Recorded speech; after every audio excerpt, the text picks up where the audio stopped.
ఇక ఏపీ వ్యాప్తంగా ఏసీబీ అధికారులు సోదాలు చేస్తున్నారు. టౌన్ ప్లానింగ్ లో అవినీతిపై ఇటీవలే ఏసీబీకి వరుస ఫిర్యాదులు రావడంతో సోదాలు చేపట్టారు. టౌన్ ప్లానింగ్ విభాగంలో అవకతవకలు, నిర్మాణాలకు అనుమతుల్లో జాప్యంపై ఏసీబీ అధికారులు దృష్టి పెట్టారు. అనంతపురం, కడప, తిరుపతి, కర్నూలు, గుంటూరు, విజయవాడ, ఒంగోలు, నెల్లూరు, ఏలూరు, రాజమండ్రి, శ్రీకాకుళం, విజయనగరం, పెందుర్తి, గాజువాక, మధురవాడలోని టౌన్ ప్లానింగ్ ఆఫీసుల్లో రికార్డులను ఏసీబీ అధికారులు పరిశీలిస్తున్నారు. పలువురిని విచారించిన ఏసీబీ అధికారులు కీలక సమాచారం సేకరించారు. కీలక ఫైళ్లని స్వాధీనం చేసుకున్నారు. తిరుపతిలో ఏసీబీ అడిషనల్ ఎస్పీ నేతృత్వంలో తనిఖీలు చేస్తున్నారు. టీజీఆర్ బాండ్లు, భవన నిర్మాణాలకు అనుమతులు, building penalisation scheme, BPS, LRS లకు సంబంధించిన రికార్డులను ఏసీబీ అధికారులు పరిశీలిస్తున్నారు. ఇక అనంతపురం మున్సిపల్ కార్యాలయంలోనూ ఏసీబీ సోదాలు కొనసాగుతున్నాయి. టౌన్ ప్లానింగ్ విభాగంపై గత కొన్ని రోజులుగా తీవ్ర ఆరోపణలు వస్తున్నాయి. ఈ క్రమంలో టౌన్ ప్లానింగ్ విభాగంలో అధికారులు తనిఖీలు చేపట్టారు. బిల్డింగ్ పర్మిషన్లో అవకతవకలు జరిగాయా అన్న కోణంలోనూ ఏసీబీ టీం ఆరా తీస్తోంది. టౌన్ ప్లానింగ్ సెక్షన్లోని ప్రతి ఫైల్ను అధికారులు క్షుణ్ణంగా పరిశీలిస్తున్నారు. మరింత సమాచారం మా ప్రతినిధి వసంత్ అందిస్తారు. వసంత్, ఇటు ఏసీబీ అధికారులు వరుసగా ఏపీలోని పలు ఆఫీసులపై దాడి చేస్తున్న నేపథ్యంలో ఎలాంటి సమాచారాన్ని సేకరించారు?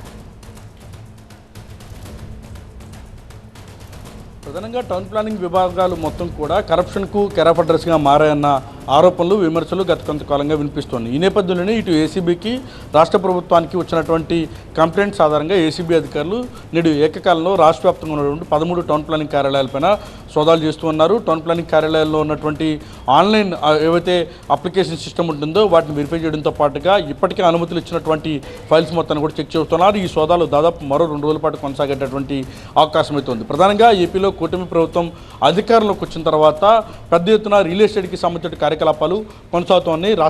రాష్ట్ర వ్యాప్తంగా కూడా ప్రధానంగా ఉన్నటువంటి అనేక పట్టణాల్లో కూడా నిర్మాణాలకు సంబంధించి కూడా ప్రక్రియ జోరందుకుంది. ఈ నేపథ్యంలో బిల్డింగ్లకు సంబంధించినటువంటి భవనాలకు సంబంధించి అనుమతులు ఇచ్చేటటువంటి అంశంలో టౌన్ ప్లానింగ్ అధికారులు అక్రమాలకు పాల్పడుతున్నారన్న ఆరోపణలు కూడా ఉన్నాయి. అనుమతులకు సంబంధించినటువంటి వ్యవహారంలో చూసి చూడనట్లు వ్యవహరించడం, అలాగే అవినీతికి పాల్పడటం, అలాగే చాలా పెద్ద ఎత్తున వారి నుంచి అక్రమ వసూలుకు పాల్పడుతున్నారన్న విమర్శలు కూడా వ్యక్తమవుతున్నాయి. పైగా ఇదే వ్యవహారంలో పీజీఆర్ఎస్లో కూడా చాలా పెద్ద ఎత్తున కంప్లైంట్స్ కూడా వస్తున్నాయి. ఏసీబీ కూడా అంతే స్థాయిలో కంప్లైంట్లు కూడా వెళ్తున్నాయి. ఈ క్రమంలోనే ప్రభుత్వం ఈ వ్యవహారంలో సీరియస్ అయింది. అందులో భాగంగానే ఏసీబీని ఆదేశించింది. చాలా స్పష్టంగా ఎక్కడెక్కడ అక్రమాలు జరుగుతున్నాయో విచారించాలని చెప్పినటువంటి నేపథ్యంలో రాష్ట్ర వ్యాప్తంగా ఏకకాలంలో మొత్తం 13 ప్రాంతాల్లో కూడా టౌన్ ప్లానింగ్ అధికారులకు సంబంధించినటువంటి కార్యాలయాలపైన ప్రత్యేకించి సోదాలు నిర్వహిస్తున్నారు. ఫైల్స్ మొత్తం కూడా వెరిఫై చేస్తున్నారు.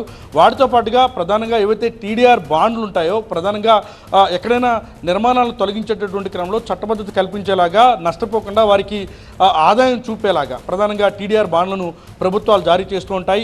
టీడీఆర్ బాండ్లను అడ్డం పెట్టుకొని కూడా అక్రమాలకు పాల్పడుతున్నట్టు కూడా గుర్తించారు. అనుమతులకు సంబంధించినటువంటి వ్యవహారాలు కావచ్చు, బీపీఎస్ అయితే బిల్డింగ్ పెనలైజేషన్ సిస్టమ్ని రాష్ట్ర ప్రభుత్వం తీసుకొని వచ్చింది. దాన్ని కూడా అక్రమాలకు వినియోగించుకునే ప్రయత్నం కొంతమంది టౌన్ ప్లానింగ్ సిబ్బంది చేస్తున్నారనేది ప్రధానమైనటువంటి ఆరోపణ. ఇక వాటితో పాటుగా ఇటీవల కాలంలో ప్రభుత్వానికి అనుమతులకు సంబంధించినటువంటి వ్యవహారంలో చాలామంది బిల్డర్స్ కావచ్చు, నిర్మాణ సంస్థలు చాలామంది నిర్మాణాలకు సంబంధించిన వ్యవహారంలో కొంత వెసులుబాటు కల్పించాలని ప్రభుత్వం దృష్టికి తీసుకెళ్లాయి. ఇప్పటికే ప్రభుత్వం ఆ రకంగా మొత్తం నిబంధనల మొత్తాన్ని కూడా సరళతరం చేసింది.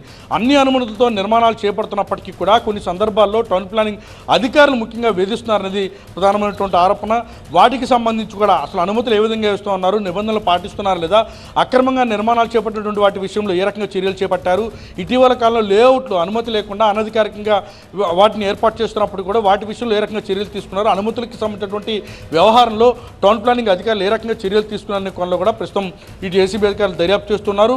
దాదాపు రాష్ట్ర వ్యాప్తంగా ఉన్నటువంటి 13 ఏసీబీ కార్యాలయాలు, 13 టౌన్ ప్లానింగ్ కార్యాలయాలపైన కూడా ఏసీబీ అధికారులు దాడులు చేస్తున్నారు. ఫైల్స్ మొత్తాన్ని కూడా వెరిఫై చేస్తున్నారు. ఇప్పటికే మొత్తం ఆన్లైన్ సిస్టంలో అప్లై చేసుకోవడానికి అవకాశం రాష్ట్ర ప్రభుత్వం కల్పించింది. కాబట్టి అనుమతులు ఇచ్చినటువంటివి ఎన్నున్నాయి, అనుమతులను ఇవ్వకుండా రిజెక్ట్ చేసినవి ఎన్నున్నాయి, రిజెక్ట్ చేయడం గల కారణాలు ఏంటి, అనుమతులు ఏ రకంగా ఇచ్చారనే కోణంలో కూడా ప్రస్తుతం ఏసీబీ దర్యాప్తు చేస్తోంది.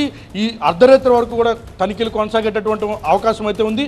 తనిఖీలు మొత్తం ప్రక్రియ పూర్తయిన తర్వాత రాష్ట్ర ప్రభుత్వానికి ఇటు నివేదిక ఇచ్చేటటువంటి అవకాశం అవుతుంది. ఇటీవల కాలంలో ఏసీబీ తీవ్ర స్థాయిలో ఎక్కడెక్కడైతే అవినీతి అక్రమాలు జరిగాయో, కరప్షన్ ఉందని ఆరోపణలు వచ్చాయో వాటన్నిటిపైన కూడా సోదాలు చేస్తుంది. అందులో భాగంగానే ఇప్పుడు టౌన్ ప్లానింగ్ పైన కూడా చాలా పెద్ద ఎత్తున ఏసీబీ అధికారులు అయితే దాడులు చేస్తూ ఉన్నారు.